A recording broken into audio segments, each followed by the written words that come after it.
Affaire Fourniret. L'affaire Michel Fourniret a plongé la France dans l'horreur. Ce criminel, surnommé l'ogre des Ardennes, a terrorisé le pays pendant des années. Avec sa complice et épouse, Monique Olivier, il a commis des actes d'une cruauté inimaginable. Leurs crimes ont laissé des familles brisées et une nation entière marquée par l'effroi. Comment un homme ordinaire a-t-il pu basculer dans une telle barbarie? C'est ce que nous allons tenter de comprendre en explorant les méandres de cette affaire hors norme. Michel Fourniret est né en 1941. Son enfance est marquée par des traumatismes familiaux. Il développe très tôt un comportement asocial et une fascination malsaine pour la violence.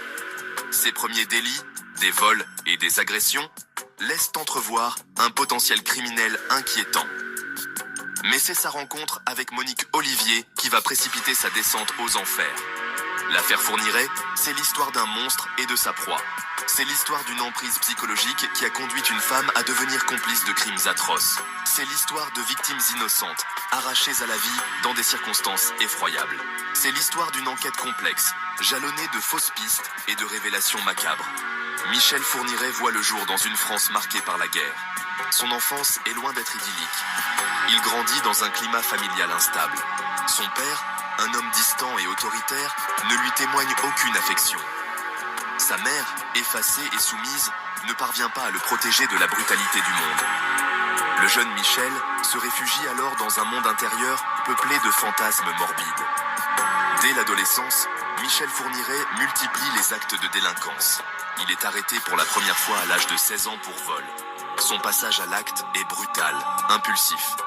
Il est alors placé dans un centre pour mineurs délinquants. Loin de le remettre dans le droit chemin, cette expérience ne fait que renforcer son sentiment d'exclusion et sa haine de la société. Libéré après quelques mois, Michel Fourniret tente de se réinsérer. Il enchaîne les petits boulots, mais ne parvient pas à trouver sa place. Sa violence latente refait surface à plusieurs reprises. Il est condamné pour agression et viol.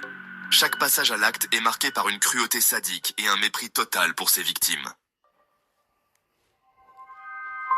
Au début des années 1980, Michel Fourniret, alors emprisonné pour viol, fait la connaissance de Monique Olivier. Celle-ci, fragile psychologiquement, est immédiatement fascinée par le charisme sombre du criminel. Elle devient sa confidente, puis sa maîtresse. Une relation toxique s'installe, basée sur la domination et la manipulation. Monique Olivier, issue d'un milieu modeste, a toujours manqué de confiance en elle. Elle est en quête d'une figure paternelle, d'un homme fort qui pourrait la protéger. Michel Fourniret, par son emprise psychologique et ses promesses d'une vie différente, parvient à la séduire. Il devient son mentor, son amant, son bourreau. Libéré de prison en 1987, Michel Fourniret s'installe avec Monique Olivier. Le couple vit en marge de la société, se déplaçant régulièrement. Fourniret renoue avec ses pulsions criminelles. Monique Olivier, sous son emprise, ferme les yeux sur ses agissements. Pire, elle devient sa complice active. Elle va l'aider à piéger ses victimes. Le mode opératoire du couple Fourniret est bien rodé. Monique Olivier sert d'appât. Elle gagne la confiance de jeunes filles en détresse, souvent en utilisant son fils comme alibi. Elle les attire dans un piège mortel, les livrant à la barbarie de Michel Fourniret. Celui-ci, animé d'une pulsion sadique, torture, viole et assassine ses victimes sans pitié. Monique Olivier, sous l'emprise totale de Michel Fourniret, participe activement au crime. Elle l'aide à repérer les victimes, les attire dans le piège et participe parfois aux sévices. Elle se tait ensuite, devenant la gardienne des terribles secrets du couple. Elle nettoie les scènes de crime, efface les preuves et fournit des alibis à son mari. Pourquoi Monique Olivier a-t-elle suivi Michel Fourniret dans sa folie meurtrière? La question hante les familles des victimes et les enquêteurs. Par amour? Par peur? Par perversion? La vérité se trouve probablement dans un mélange complexe de ces trois éléments. Monique Olivier, femme brisée et manipulable, a...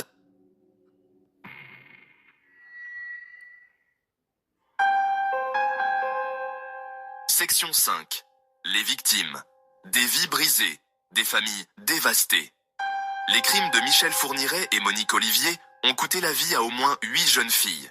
8 destins brisés, 8 familles plongées dans la douleur et l'incompréhension. Ces victimes, pour la plupart des adolescentes issues de milieux modestes, ont croisé la route du couple maudit par hasard.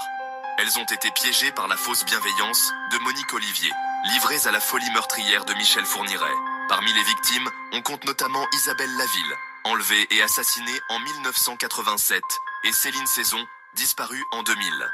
Les corps de certaines victimes n'ont jamais été retrouvés, laissant les familles dans l'angoisse et l'incertitude. Comment faire le deuil d'un être cher sans sépulture, sans savoir ce qu'il s'est réellement passé? Le calvaire des familles ne s'arrête pas à la disparition de leurs proches. Il y a d'abord l'attente insoutenable, l'espoir qui s'amenuise de jour en jour. Puis vient la terrible vérité, la confirmation que leur fille, leur sœur, leur amie a été assassinée. Commence alors un long combat pour la justice, pour que la vérité éclate au grand jour, et que les responsables de ce crime odieux soient punis. Section 6. Le procès Fourniret. Justice rendue. Le procès de Michel Fourniret s'ouvre en 2008. L'opinion publique découvre alors l'étendue des crimes commis par l'ogre des Ardennes. Les témoignages des familles et des victimes, poignants et bouleversants, mettent en lumière la barbarie des actes commis. Fourniret, froid et manipulateur, joue le jeu de la justice, sans jamais exprimer le moindre remords. Face aux accusations accablantes, Michel Fourniret adopte une attitude cynique et provocatrice. Il se complaît dans des détails sordides, narguant les familles des victimes. Il tente de minimiser son rôle, se présentant comme un simple exécutant manipulé par Monique Olivier. Mais les preuves sont là, irréfutables. Le verdict tombe le 28 mai 2008. Michel Fourniret est reconnu coupable de 7 meurtres et condamné à la réclusion criminelle à perpétuité assortie d'une période de sûreté incompressible de 28 ans.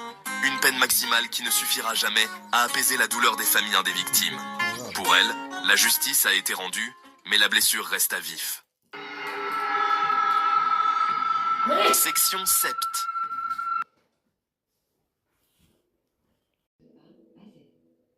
Compressible de 28 ans.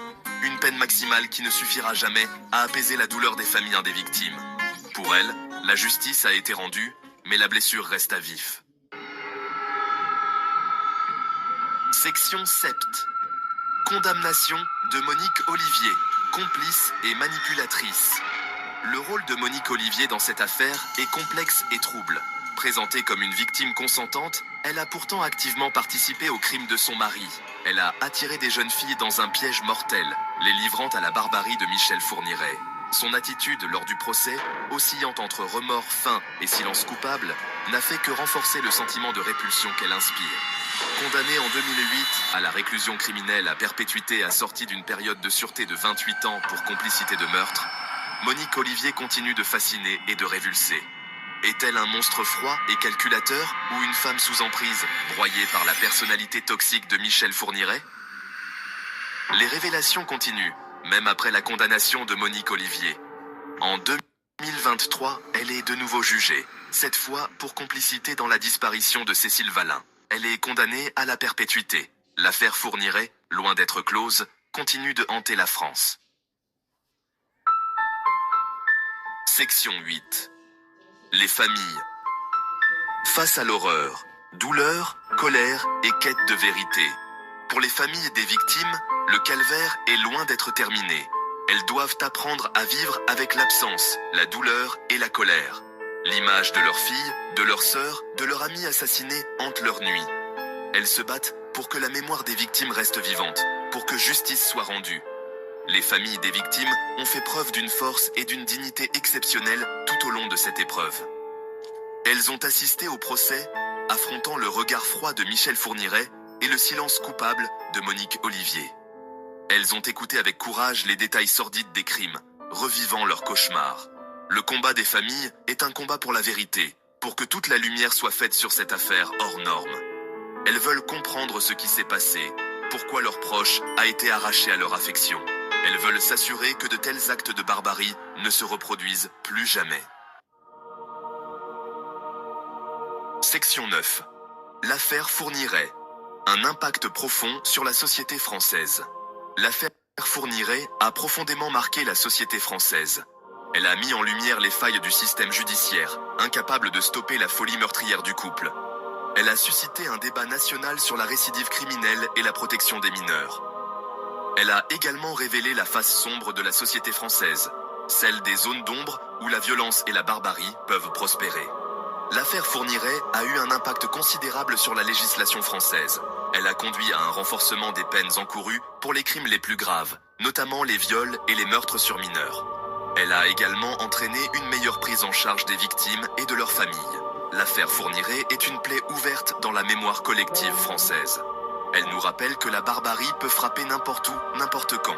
Elle nous invite à la vigilance, à la solidarité envers les victimes et à la lutte contre toutes les formes de violence. C'est un rappel brutal que la monstruosité peut se cacher derrière les visages les plus ordinaires.